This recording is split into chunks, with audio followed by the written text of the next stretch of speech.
Welcome to another exciting episode of the Andre The Beast Crayton Show. Another exciting show and definitely another exciting guest. Let me tell you where we're about to go to today. First of all, let me put this out there. This is a zone-free show. You're not here to judge, but you're here to think. Let's put it like that. You're here to think. And I want you to really listen to today's show without judgment, without fear, but to think of the possibility. Thank you for that download. The possibility. And to understand how you see the world now, and to understand that there are other dimensions and other worlds and other spirits, entities, other life sources out there besides what we see in front of us and recognize as life. So today, we're going to talk a little bit about my experience. And we're also going to talk about one lady's journey into tapping into the spiritual realm or the ancestral plane. Now, I know you guys heard of this when you watched the Black Panther, when his father died and he went to meet and consult. Notice the word I used, consult with his ancestrals on the ancestral plane. Now, he had passed away, but he passed away this part, which is that physical body part. Energy never goes away. Energy is always here. It just rebrands itself into some other space or some other dimension, we might say. But today on the show, we're going to talk about we're going to talk with someone that knows a little bit more about this. And she's going to share her journey and, more importantly, the gift. Let me use that word strongly so you guys can understand what I'm saying here. The gift. And what I mean by that word, people take that word real lightly. We hear it used all the time. Oh, girl, he's got the gift. Oh, she's got the gift. Everybody has a gift. And a lot of times we have a tendency to overlook those gifts. Well, today on the show, we have a young lady who's definitely has a beautiful gift. I am blessed and fortunate to have her come into my life, especially during crucial parts of my life that a lot of times I do reach out to my ancestrals. And a lot of times I'm looking for an answer, but a lot of times the answers come in a whole different way in which we never would have thought about. We're going to go deeper into that too. But let's get right down to today's show. Today's show is a lady who has a beautiful gift, who definitely has an outstanding podcast called Life Beyond the Clouds. Let's welcome to the show the beautiful Renee Schilling to the show. Did I pronounce the last name right? Is it Schilling? Schilling. Schilling to the show. Schilling. You know, I'm bad with last names. I think it's my vocabulary. Maybe we can talk about that with my ancestrals. Is why I have problems with Renee, welcome to the show. Perfectly fine. Welcome to the show. Thank you. Thank you for having me. I was really looking forward to this. Man, how many times have we tried to do this show? About 3 to 4. This is 3. Yeah. From knee surgeries to people not being able to vibrate with what we're about to talk about. But now we got off the ground. The universe does things in this precise time. Before we get started, tell the viewers, Renee, tell the viewers a little bit about who you are. Well, I started seeing visions when I was 9.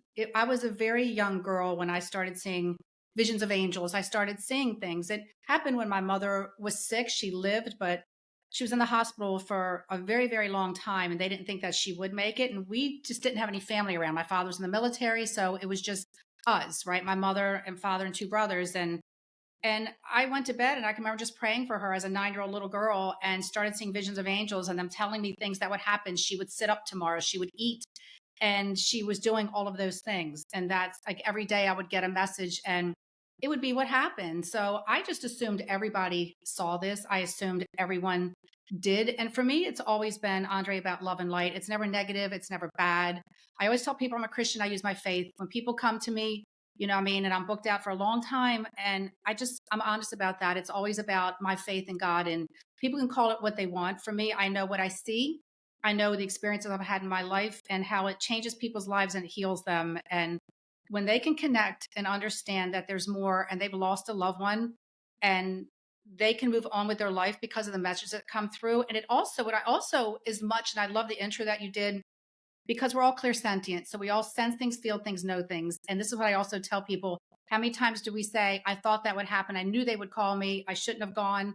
And that's all your higher self. We all are connected to heaven at all times. We're all receiving messages, but we call it a gut feeling or coincidence. And the more people understand and use the divine, but you know, I mean, the more it helps us in our daily life. But I was just I was a very young girl and it was never scary. I've never felt or sensed anything negative. It's never been bad for me.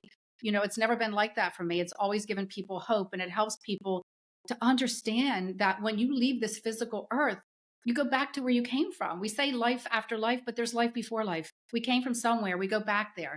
You know, and I'm Catholic. I've talked to my priest about this. It's not like I'm, you know, out there or this is out in left field. The churches have always believed in these things. They've just kind of, you know, I mean, not discussed it, but they discuss it more. And we're in a time and space in life where people need this, they want this. And I want them to have it in their own life, on their daily life. Like with you, you're intuitive. I can sense when people, everybody's intuitive, but some people acknowledge it more. Let me say that about themselves. They're not as afraid and they want it in their life. Some people just feel, you know, I mean, that people will look at them strange if they say, my angel told me this, or my father in heaven, you know, told me not to go, or my mother said, go do this. And that's really what it happens. You know, that's the way it is. Messages are thoughts that we have that like for me it's like if you're going to the store, like when I see clients, like a thought for me is like I have to, you know, let's say I got to go to the store and get this, and you know there's are thoughts that I know I'm having, but when clients come it's thoughts that where I hear names, or I'll just say, you know, I mean, you're just building a house or you just moved, or you know your mother, you know, they're not thoughts from me, so I know that it's for somebody else. All you hear it in your own voice. It's not scary, it's not weird, but you get them every day, and so does every single person that's going to listen to this. And I want them to be more open to understanding, because the more you do, it changes your life in ways that you cannot imagine, in a good way. And you know what's so funny, Renee, about this whole Hmm. scenario of the afterlife and Hmm. communicating with loved ones and lost ones and ancestral um, passing. Hmm. People have known about this for years. The churches have known about it. You've even had people like Harry Houdini who was obsessed with it and tried to contact his mother through channeling, so to speak. Um, but you said something that was pretty profound. At the age of 9, you start seeing what appeared to be, or what in your terminology, let's call it your Hmm. terminology, you saw angels. How did you know they were angels? Like what what kind of experience was that like for you? Was it Okay. a beam of light? Was it telepathic? Like what, and why wasn't you afraid? Okay, so because when they come to you, or when I saw them, yes, they were beings of light. I could see them, but I could also see through them. And I would walk through these beautiful gardens with them. They would take me into these beautiful paths where I would walk, but my feet weren't even on the ground. So I was walking, right? And they were just these beams of light that when they come to you, Andre, it's a sense of peace that it goes beyond the veil. It goes beyond what this world is. And when they come to you, you're never afraid. Even when you see your loved ones, when we all have dreams, right? They come to us a lot, and like when we dream, because we quiet the mind down long enough that they can communicate with us. During the day, they're competing with cell phones and computers and people talking and driving, so much noise. Their energy, we're energy, and they're competing with more energy. So that's why for me, I'm very big on the dream state. I get messages all the time when I'm awake, but my personal messages a lot come to me when I'm dreaming, because I'm dealing with everybody else's, you know, during the day with clients. So Renee, when I watched the movie The Shack, Yes. and this is one of the parts that I think people have a difficult time trying to grasp their hands around that the judgment day, that everybody's going to be judged. We call it a review of life. And I had the pleasure of meeting Paul Young, the author of the movie The Shack. And a part of that movie really touched what we're getting ready to talk about, the judgment and the life review. And I think this is what people on this dimension, we have a tendency to have this fear factor that Mm-hmm. we're going either one or two places. Thank you for the download. You're going to heaven or you're going to hell. And I tell people there's no such thing as hell, but there is a such thing as eternal bliss, which means that we wrote the script to our lives. They're lessons, no matter how ugly they may be. I'll use myself later in the story for what I went through, and I had to learn forgiveness at a very young age for what had happened with me, with my mom, which you know. Um, and that's hard for a child because I don't really know what forgiveness is, but I had to evolve in it. But let's go back to my question. Let's go back to my question for you. You deal with the beyond the clouds. You see people that come to you that be like, I hope that son of a bitch rots in hell. I hope that thing. But the biggest handicap we have as a person in the shell is we judge people. And in the other realm, that doesn't happen during the life review. Capitulate on that and even give a story of somebody that came to you with that mindset that you had to convince them, you know what, as bad as you may hate that person, as bad as you might want them to be damned and blah, blah, blah, that's not how the universe actually works. No, and that's one of the big things. I can remember actually having a lady come to me and she had lost her mother. And as soon as she sat down, I said, "Your mother's here." I said, "And she wants you to know she's sorry." It was the first thing I said. I usually talk to people for a couple minutes just to let them relax and breathe because I want them to absorb everything they're getting because they're nervous and excited. And I just said, "Your mother wants you to know she's sorry." And I thought she was going to walk out. And her eyes got very big and she got very almost like angry. I could tell she was getting mad. And she said, "I don't want her to be here and I don't want her to be sorry." She said, "Because I don't want to forgive her." And I said, "Do you understand that's exactly why you are here?" I said, "Because do you understand what she experienced? You know what I mean? That she is no longer that person." And I had to really talk her through that for about, I'm going to say a good 25 minutes to explain to her how that her life was difficult and that what she took on, it wasn't who she is. Do you understand when we go back to heaven, we go back to being perfect light? You know what I mean? Like I keep saying, this is a role, this is a play, this is where we learn, this is where we grow. We're supposed to help other people. And it's not always easy. It's not. It's hard down here. It's a dense energy. It's not like heaven. You know what I mean? But with all of that, it's amazing. It's such an amazing choice when we choose to come here when we come, right? We come here to bring our light. But she, after about 20 minutes, then she understood. And I said, "Do you understand? She's sorry." And I said, "In order for you to grow, you've got to learn to try to forgive her because it's holding you back and she doesn't want you to do that because your hatred for her is keeping you from moving forward and she's no longer that person." Then I explained to her, you know what I mean? Was there the ring? I said that you have in her box. I said, "You do have her ring." And she said, I said, "It's in a box in your top drawer. And you took it out right before you came here to look at it because you honestly did want to know if she was coming." You know what I mean? Even though you didn't want to see her. Then her eyes got very big and she started to cry. And she said, "I have my mother's ring in a box in my top drawer. And I actually did take it out and hold it and wondered if she would come through." And then at the end, she thanked me. She said, "Because I feel like I can finally let it go. I can finally start to heal now and to live my life." So it's incredible. Renee, let me ask you a question. Thank you for that analogy. But let me ask you a question because I was talking about the movie The Shack, and I love that movie. I tell It's a great Paul all movie. the time. I tell Paul all the time that was such a great movie. It took me a while Yeah. to register it, but you just capitalize on something. That's go back to that part of the movie because it seemed like the same thing that happened when his father beat him and did what he did to him. Was his father able to move on, or he couldn't move on until his son was able to forgive him? I'm glad you brought that up because it puzzled me. He released the guy that did that to his daughter. Mhm. But if you remember the movie, when he saw that light I coming do. at him, and it Yes. was his father. Yes. Did his Yes. father? Let Do me you understand? take you for the down low. Is there a waiting hold for people who did these things? Do they have to sit there So like a I waiting room for somebody that they did the drama to let them go to the next so I to actually allow their I energy actually to go?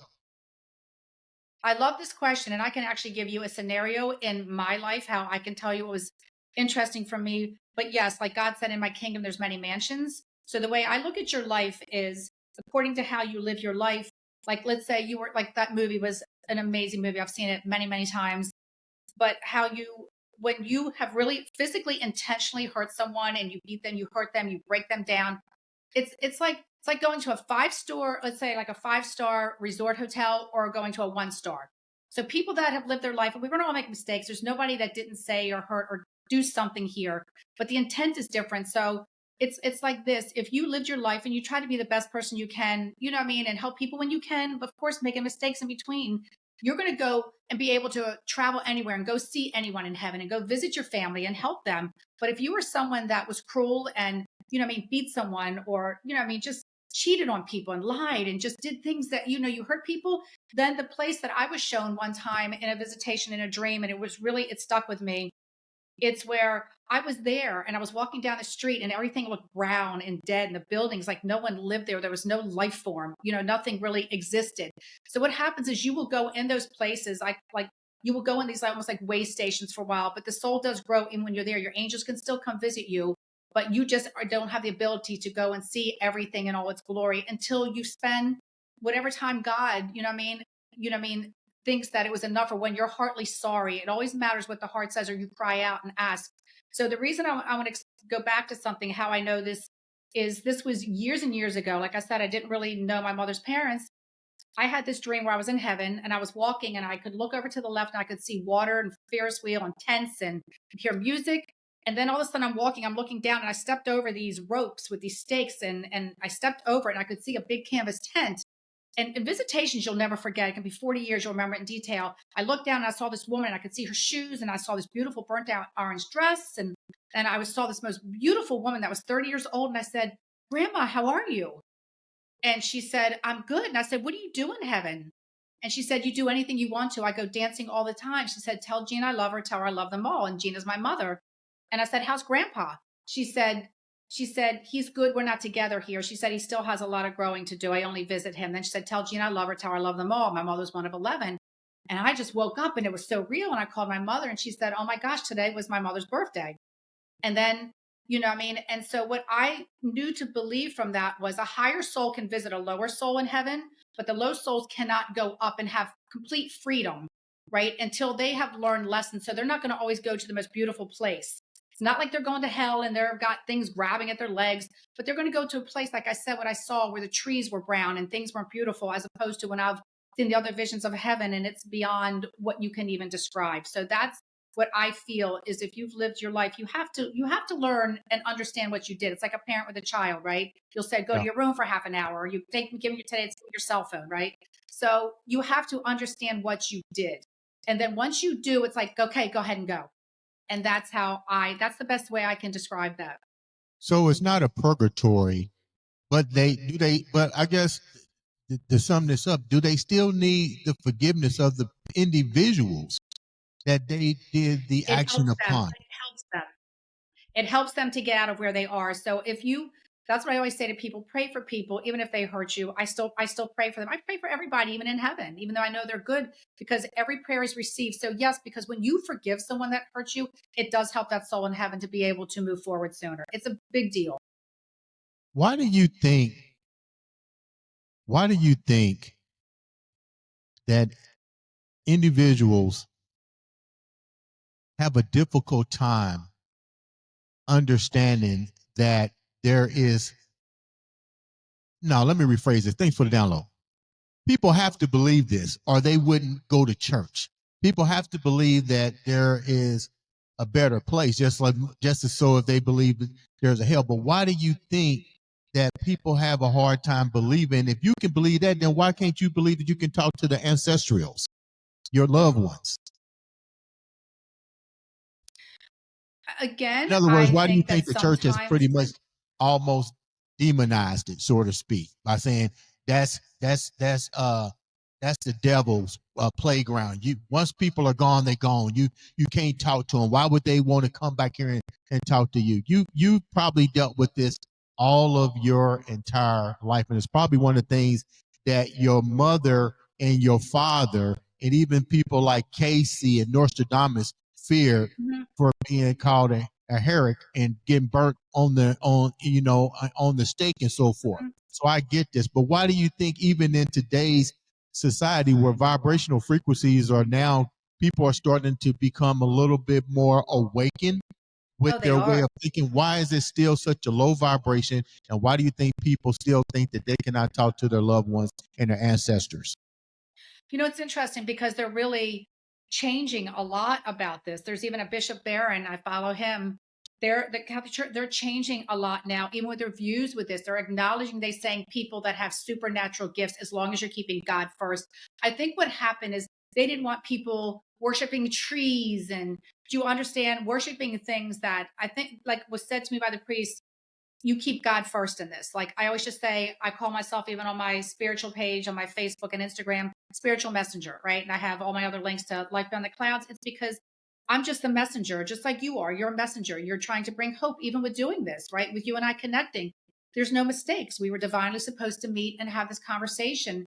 And people want to believe, but it's just sometimes there's other religions that want to control, right? Some Yeah, of them want to control and they make people afraid of what they don't know. So they'll tell them things that aren't true. It's not like that. When people leave me, they all just say, it's so different than what I thought. I feel such a peace because I just talk to them like you and I are talking. It's right, not weird. I don't do anything weird or say weird things. So I just think the churches are, sometimes people are afraid of what they don't know or don't understand. right. You had the ability, and I'm gonna call it what it is, astro projection Mhm. at a young age. I'm trying to learn that to a degree. I'm trying to get used to sleeping on my back, and I can tell I have some of the uh, what do I want to call it? Some of the lift off, but I'm afraid to lift, if you know Oh, what I you do. mean. You Yeah, do. You're but intuitive. how do you? What was that experience like for you? And did you had to learn it? Were you ever afraid that you was had the ability to astral plane and go to the different the dimension of your ancestors? For me, no, it's so interesting because people, have asked me that too. It's always been so beautiful that I wanted to share it more than I was never afraid. It's like I wanted everybody to know. Do you understand? I always say to everybody, if you could see the angels and the people that walk beside you, you would never be afraid of anything again, ever in your life. You're so loved and so protected. And it's about me trying to open people up. Andre, when I tell you the messages I get every day from people after they've seen me and just saying I haven't felt this much peace in my entire life. When they leave this room, they're always like, I want to stay. I want to come back because everything's about an energy. And when whatever you tell someone, they're going to start to believe, what I mean? If you give negative, people are going to believe it. And listen, I just think we have these gifts because we're supposed to share them. Even people that have had near death experiences. I love that so much. I've watched those things since I can't remember. I was a young child, and this is always what, I've always been drawn to. And it's because Right. God does give us the gift to come back and to share it with people and say, there is more. Don't give up hope. It's about never giving up hope in your life. When you believe in more, you have hope. People that don't believe don't have hope. And that's what I want to change for people. We had you mentioned the near death experience. It's funny how the universe works. And first of all, let me say thank you so much for being patient with me through my surgeries, through new equipment that we're trying to work with. And I mean, you've been a beacon of total patience. But to go back to what you were saying, it's funny how the universe worked. When I first started the iambeast network and even my podcast, I had no idea of the direction in which it was going to go. And I remember the universe sends us signals, like you said, angels. So I remember this. I told this story to Virginia Drake. Something had me watch something about near death, Mhm. and I was watching at home as I was recovering. I come into the studio and I see this thing on YouTube that said Virginia Drake near death, and I watched the whole entire thing. Reached out to her. The day that I got ready to basically unfriend her because she didn't respond, she responded. She said, Andre, something told me to contact you today, something that kept saying beast. Well, the long story short, she came into the studio. She was here for several days. She talked about everything from grounding to the whole 9 yards. But something, let's go back to what you were saying that she told me. She said, you do have a choice. So I asked Virginia Drake this question. I'm going to ask you the same question. I noticed with everybody that had the near-death experience, they all come, but everything is so clear because of the vibrational frequency. It's not the same as Earth's density. So everything is, this is just my theory. I could be wrong. So, but this was just my theory. I said everything is so clairvoyant, you can see everything. Everything is there. But we don't see people as you don't see people as you do here in this dimension. You see energy, light, dark light, and all these things and resonate. So it becomes such a beautiful experience. And then you say, I want to go back because you go through the life review. I'm just hypothetically, you go through life review and you come back. And like you said, you come back to either learn or to empower somebody else or that beast mindset, wherever it might be. And then all of a sudden, when you come through this frequency, this is what I noticed. When people come back, they talk about the people that they seen, but they really don't know the mission that they came back. But this is one thing they do always say. I just know there's a lot of love. Everything is about love. So my theory on this, I'm getting to my point in a minute here. No, you're good. My theory is that the reason that they forget the mission outside of love is because the vibrational frequency is so dense here, they forget everything, but they remember the power of love. But then I asked Virginia Drake this question too. So it's a two-part question. Why does that happen? Then the second part of the question is, I watched the movie Soul. And remember, Jamie Foxx died. He said, I'm not supposed to be here. And he kept going toward the light, to the light, to the light. But he kept seeing the schools. He had to go through the schools and all this, but he didn't believe what was going on. So my question here is, and you said something about it, but we didn't get clarity on this. Do you have to come back? And do you have to go through the light? Or can you just turn around and look at the universe and say, I want to go home? Okay, so that's a lot of information for you to decipher. I know. No, when it comes to sometimes you get a choice. Sometimes you will have a choice if you want to come back. And some people will say yes immediately. They want to come back. Some people get a choice, some do not. Sometimes it is your time, you know what I mean? And you're there and you don't get a choice. But the people that are still supposed to be here on the physical earth and say they don't want to come back, they will show them glimpses of what's going to happen to the people around them if they don't. Like a husband, a child, you know what I mean? What their life will turn out to be, that how it will affect them in ways that are so profound if they don't come back. Wow. So this is what they will do. The angels will still sometimes give you that decision, but if you're still supposed to be here and really be here and you say, I don't want to come back, you're not sending me back, I'm not going back in that body, I love it here, this is home. And that's usually what most people say. But they will just say to you, but you can stay, but you understand this is how this will affect those people in your life. And then of course they come back because they're here, but sometimes it's an absolute not. There's just no way, the body can't physically sustain and it's run its course. If somebody's very sick or like a very bad accident, but there's times where people, they have passed and and they get the choice. Or sometimes they go there and they don't get to go all the way through. A lot of times people will want to go all the way through. A loved one will meet them, a grandmother, grandfather, a parent, but they'll want to go through the gate. They'll want to go through, and then they can't even go any farther because once they cross that threshold, they can't come back. So their relatives will say to them, you can't go any farther. And they'll see the beauty and they'll want to go, but they won't let them pass through because there is that threshold that, do you understand? Once you pass through it, you cannot come back. You know what I mean? So your guides and your loved ones will guide you and say, listen, I'm here with you. We love you. We're always here. You know what I mean? And they just always will say how brutally painful it is to go back into the body. It's like a baby being born, why they cry, because it's a painful experience to have to come from that place and get shoved back into that, into something that's cold and damp, when you're over there and you're free and you can see the entire universe all at once. But sometimes you get the decision and sometimes it's an absolute, what I mean, you cannot stay. You mentioned something that I find very interesting, and I just heard about this the other day. Mhm. And let's talk about the time portals. What you said, if you don't come back, then this effect can change the timeline. Now I Yes. heard something that was really crazy.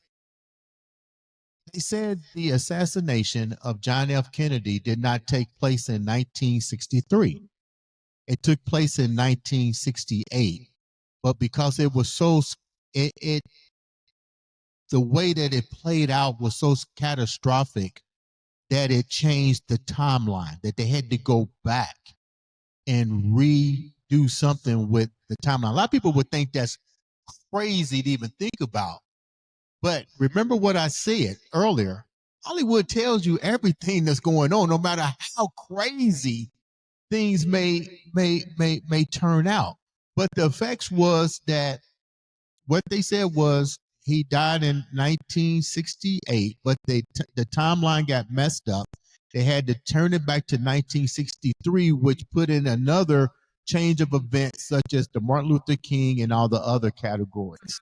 What's your take on that? Because this is the first time I heard somebody outside of what I heard say something like that. That you not coming back could change the future, and then you staying can also change the future. What's your take on that? Well, the one thing I can speak to, but that other, I have never heard that. And I'm going to be honest, I would not know how, what I mean, I would not know how to answer that in an honest way where I would feel like it would be any. I've never heard that, so I wouldn't be familiar with that. I'm not saying that those things Right, aren't possible because time really doesn't exist except in our minds. right. Time never stops. It keeps going.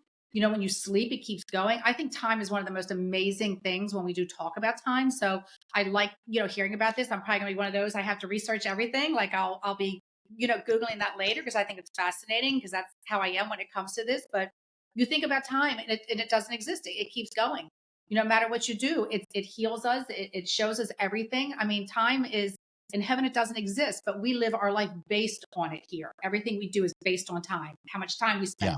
So I think it's fascinating. It's something, yeah. I mean, I'll have to get back with you on that and I'll have to reach out to you, but I'm going to, look into that. But I think, listen, I'm not going to discredit anything. If Renee, someone knows something, I am not going to give yeah. an opinion or discredit it. Renee, you know how that, like we talked about the universe, Mhm. and it was funny. My nephew Tristan was watching. We're big Marvel fans, so he was like, "Uncle," he said, "Have you ever watched Loki?"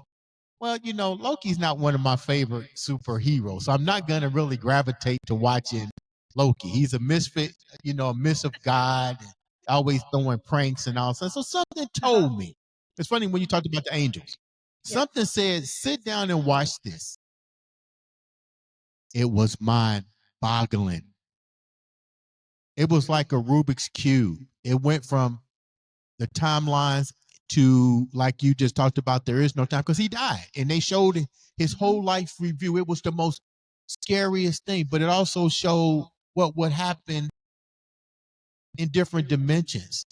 And then it led to the other movie, um, the quantum world. Mhm. And I was like, man, this is crazy how I'm seeing all of these things. But to go back to what you were saying, it's almost like the ancestrals are, we're living in a world. Let me thank you for that. We're living in a world now where people are becoming so much enlightened with what's going on. How much of the ancestors and the passing of our loved ones is affecting this and opening up our minds to think on a bigger scale? Well, I really believe what I'm seeing and what I know to be true is that I think the veil is being lifted more than it ever has been on the physical earth, that people are communicating more with their loved ones on a daily basis and they just don't realize it, that they're showing us more. We're all receiving downloads from heaven.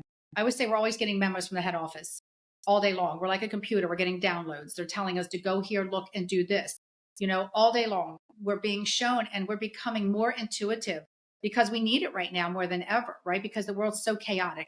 We're so caught up, in cell phones and not getting off social media that we have forgotten who we are. So they're going through it and helping all of us. And I really just I love talking about this and helping people so much. And like this conversation with you, you're very enlightened. And the reason these things are finding you, as I'm listening to you saying, all of a sudden I found this and this came, it's because you're very open right now. You're very open. The divine universe knows this. Your loved ones are helping you. Your mother's helping you. And you understand they're showing you these downloads because you're asking for it. You have to look at your energy like this. If you call someone, they pick up the phone and they answer, right? That's what we want. Well, it's the same thing when you're talking to your Yeah. loved ones or asking, you're sending the universe, saying to the universe, I want your help. Help me with this. Show me what to do. And they're responding. So what you're putting out, it's like standing in front of a wall. I had a dream a couple of weeks ago that I was standing, my angels were showing me standing in front of a brick wall, and I kept throwing the ball and it kept coming back, and they just kept saying, what you put out, you get back. So whatever it is you're putting out, whether it's good or bad, you're getting it back, and you're putting out that they know that you're open to this, that you're intuitive. That's why even speaking with the man that wrote The Shack, and I also love the movie Made is Heaven is for Real. If you've ever seen that one, it's incredible with Greg Kinnear. It's Yeah. based on a real book that I read years ago, true story. It's just incredible how it's such a beautiful thing. If people would understand, why would you not want help from heaven? We have an invisible football team. Why would you not want to get help? If you have it, God gave us all a divine spiritual team for a reason because he knew we would need it down here. Why would you not want their help? That's always my question to people. When they say, how do you Renee, believe? How do you not believe? Yeah. thank you so much for being patient. I look forward This to doing this again with you. I do. I look forward. yeah, I would love to be on your podcast. Do you talk to people about their, because I didn't get deep, because I could have told you when my mom died, she came to me numerous times. And I was afraid. I would see her come through the window, but I couldn't see her face. I would just Yes, see I the have. I'll have you. I would love. I'll get something set up. I'd love to have you on there because when I do that, I actually give people the session when they come on. It's usually me giving them, a reading on the podcast. I usually do a really. half an hour and give them a reading. Yeah, and people Okay. just listen, Andre, there's so much stuff I didn't even get into. I don't want to wig people out, but I've had so many miracles happen Sometimes in you my have to life that I've wig had to talk to my people priest. out. I've had angels come to me. Sometimes you have to wig people out. I'm dealing with a client, not a I'm just client, a telling you, guest. you know what I mean? I was dealing with a guest that was on the show. She's been texting me today. She's like, Mm. she is so infatuated with this guy that keeps draining her energy. She's afraid to go outside. She's suicidal. I'm like, look, I can Okay. send you messages all day long. You're gonna have to take responsibility and realize that everybody can't be Yeah. it's not your job to save everybody. Some people don't want to be saved.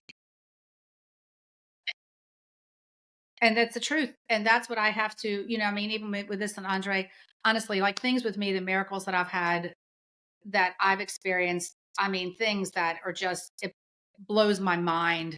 Knowing, I mean, having angels come to me and tell me there's someone that needs to be healed and they'll let me know.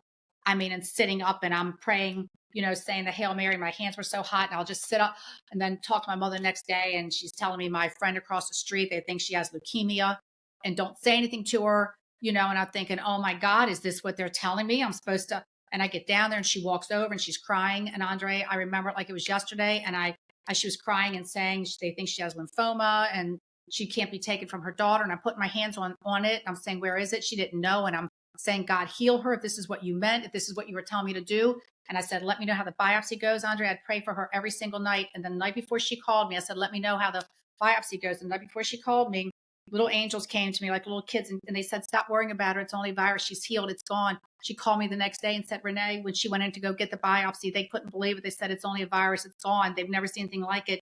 They don't know what happened. I've Why had do you these experiences my entire life, why do you think my people entire life. are afraid? This is a good question for you. Why do you think everybody wants to go to heaven, but everybody's afraid to die? Because they have to be held accountable. If they know there's something more, they want to have a lot of people want to do what they want this lifetime and don't want to be held accountable. So if they believe that there's something more, they're going to be, then they can't do what they want while they're down here. And that's what I believe a lot of it is. But don't you think that if They want to people are live the way they want to live. And if they think there's something more, But don't you think if people are so, this is what I told a client of mine. I said, a friend of mine, I said, you're fast with your religious belief. I asked everybody that was on these religious belief things. I said, if I was to put a gun in front of you right now and shoot you, would you Mhm. be willing to die? They said no. I said, but you all believe you're going Mhm. to go to somewhere better, and you believe what you believe. Why are you afraid to die then? Kind of crazy, huh? Mhm. So does your Yeah, people. belief Yeah, it is, trump? and that's why, honestly, I think you and I could talk. Yeah, like I Mhm. ask people, I'm like, I'm not against You religion don't want by to any. leave the people that are here. I think. Go ahead, go ahead. Yeah. I just think that people, it's not they. Sometimes it's just they don't want to leave. They love the people here, like they love their life here, and they love the people here, and they don't want to leave them, right? But when people are sick, when they leave the physical earth, they're already seeing heaven. I've been in the room with many people, and they're already seeing the veils lifted with my father. My father was seeing his father standing next to me, and talking to him, seeing right through me as if I wasn't there. So, I mean, that's a gift when you get to see that, when you get to experience that. People are afraid. A lot of people are afraid. They don't know, maybe they didn't live a good enough life. All of a sudden they're trying to play catch up. Fear is like the fear itself. And that's why I want to change. I'm not trying to change people. I don't want to say it like that. I'm trying to open people up or give them another way. Look, I have so many people that religious people or certain religions, and they'll put little devil horns and say stay away from people like this, and I think, oh my god, they don't realize how much that hurts. And I think, have you ever sat with a mother that just lost her child and gave her messages, and she doesn't want to kill herself anymore because of the messages you gave? Don't judge me.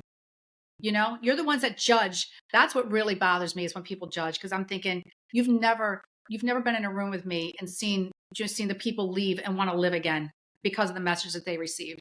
You ask me, I always say, is that bad? Is that a bad thing? Mm. I don't like it. I don't judge other people's religions, and I don't want them to judge me. And judging is a bad thing. It's a bad thing. It Have is. you ever had moments where But I somebody? enjoyed this so much, and I don't think our journey's over. I know we're going to be speaking again. I'm gonna ask you one more question too before I let you go. Have you ever been in a situation to where someone had that belief and judged you and everything under the sun? Then they reached out to you to, they retract what they thought that they said. Yes. Yes. Yes. Yes. I had a lady do that, and she'd lost her son. And when I gave her the messages from her son, she could not believe it or deny it anymore. Yes. And How she did it change apologized. her? Did it Yes. change her in any way? Mhm. Yep. It, I'm not here to convince the whole world, right? Your belief, but my gosh, I'm here, what I mean, to want to help heal people's hearts and to give them more and to let them know that there's more. And once you know it, you can't unknow it. Once you see it and have experienced, you can't unexperience it. People want more. It's very mm, healing. It is very healing. I have psychiatrists come to me a lot, and they always say, Renee, I heal the mind, but you heal the soul. I can't do what you do. I can't reach people in that way. why would a psychiatrist come to you? So That's it's interesting. what I mean, it's I have a lot of people come to me. A lot. A lot. So Renee, what Yes. have been some of the most difficult parts of your journey with trying to elevate people's way of thinking on trying to contact their ancestors or their loved ones? What has been three difficult parts of this journey for you? I think what I always say to people when they ask me how to communicate or to reach out, if they message me a week later and say, I tried and it didn't work, I always just say, with anything, you have to be patient. We're on divine time, not ours. So the biggest thing is telling people to be patient when they want to start going on this journey and they want to, start being more connected, is you have to give it time and you have to trust. You have to be open to the messages and pay attention. It's not going to be, do you understand? They're going to be subtle sometimes. So you have to, it's teaching them to be patient and not to give up and understand the messages do come. Mm, And I think for me also too is understanding I can't reach everybody all the time. When I get 20 messages a day, can I, when people are in need, that I want to be able to get to everyone, and I have to understand that I can't get to everybody right away. And mhm. that's one of the hardest things for me, is because I want to help everybody.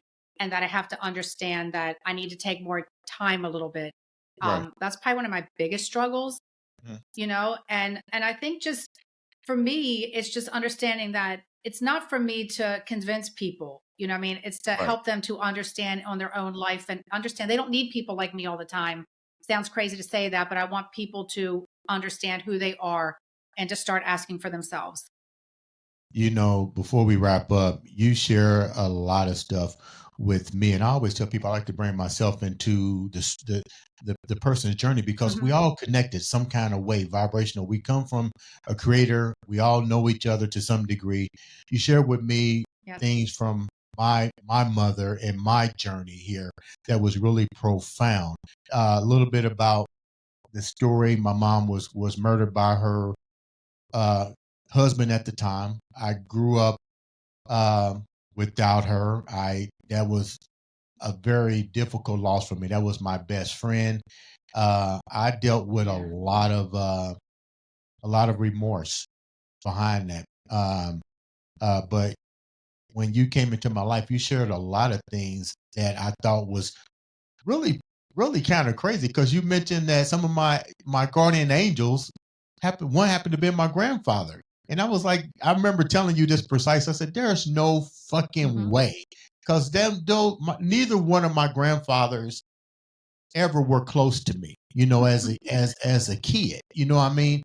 And you was like, Andre, that Hmm. may be true now, but in a different realm, you guys were like Yep. best friends, and I couldn't grasp that. I could grasp a lot of things that you shared with me about my mother and what you just shared with me that I should do. I think, is it a documentary or something like Screenplay. that? Tell me some of the things Yes. so people can I under. see you I doing don't that. mind being open. Share with the viewer some of the things that you got from the downloads from my ancestors to give to me before we wrap up. Well, that's what I just kept. I just feel like your mother wants you to do this because it's so, but you still want to honor her and she knows how much you miss her. And that when you're going to do this screenplay and this writing, that it's to honor her. She kept saying that how much she loves you. Because I kept seeing you being a 9 or 10 year old boy when this happened, that it was Hmm. such an influential time in your life. And that you writing this is about you still honoring her and keeping her memory alive because it's so important for you that she's never forgotten. And this is what she keeps saying is how proud she is. And she's the one that's actually guiding you to put pen to paper. And she's bringing the people into your life that are going to help you to do this. She just keeps saying, like, she's, the one that is still guiding you to do this. And this was very important for me to pass on to you. And I just know that you were very shocked because you said nobody knew this. Nobody knew, what I mean, that you were going to do this. And it's their way of just always saying, I'm the one that's helping you. I'm guiding you. They never leave us, not like that. Yes, in the physical, but not in the spiritual. And she just loves how much that you still love and that you still honor her. And that's why I just feel this is going to be something that's going to be a big deal. And I keep seeing like boxing with you or something with boxing. I don't know if there was anything with you with boxing or kickboxing or some sort of, like this, but she just shows me this that do you understand, like athletics was really your first love, that you really wanted to be, what I mean, be an athlete, like you were an athlete, and this was your biggest, greatest love. Yeah. But now, how the divine took you in a different direction, and really, this is what you're supposed to be doing: is reaching people like this. That you're saving a lot of lives and changing a lot of lives. But what you're doing, that you're still in the beginning journey. That where you're at now is not where you're going to be, and that's what she Wow. keeps saying. Wow, I appreciate that. Renee, before we leave, like I said before, thank you for taking time and being patient with me and through my surgeries and I feel your energy every time we talk. I look forward to talking to you. How can the viewers reach out to you and follow you on your social media and know more about your podcast, Life Beyond the Clouds? Well, yes. Well, I'm on YouTube. That's Life Beyond the Clouds on YouTube, and I'm on TikTok. And I'm also have a Facebook page, spiritualmessenger.com, and on TikTok it's spiritualmessenger.com, and it's also connected. You'll see the Life Beyond the Clouds. You know what I mean? And I'm on Instagram, same thing. I'm on every social network, so people can reach out. And I do daily podcasts where I just try to enlighten people every day. I ask the angels what you want me to say every morning, and I just do short little messages to try to help heal people and to give them, be positive and know that they're not alone on this daily struggle, that there's so much more guiding them than what they see. So this is just my journey also, where I want people to be healed and know that there's more. Don't overlook it. Don't discredit it. Don't look at it a gut feeling coincidence. There's no accidents. There's no coincidence. It's always a divine that loves us, I always say, more than we can love ourselves. And I thank you so much, I mean, honestly, for having me on. This has been amazing. I don't get to talk about myself. I'm usually, giving other people information. So Yeah. this was really, I feel very honored, and I thank you so much. Thank you so much. Guys, make sure you reach out to Renee, follow the podcast, Life Beyond the Clouds, and understand that, like I said, this is a judge-free zone. And I tell people, I leave them with this message too. Try to think beyond. Try to think beyond. Because if somebody passes in your family or a loved one, let's get real. The first thing you're going to ask somebody in your mind, you're going to ask yourself, are they okay? And you always tell yourself what? They're in a better place. Then you're telling yourself that if you're telling yourself they're in a better place, then you can talk to them. Not the way in which me and Renee are talking, but you can think, oh, it travels into the universe and sends out vibrations. So make sure you follow Renee. Renee, thank you so much for taking time to be on the show. Ladies and gentlemen, like I said, this has been another exciting episode of the Andre The Beast Crayton Show.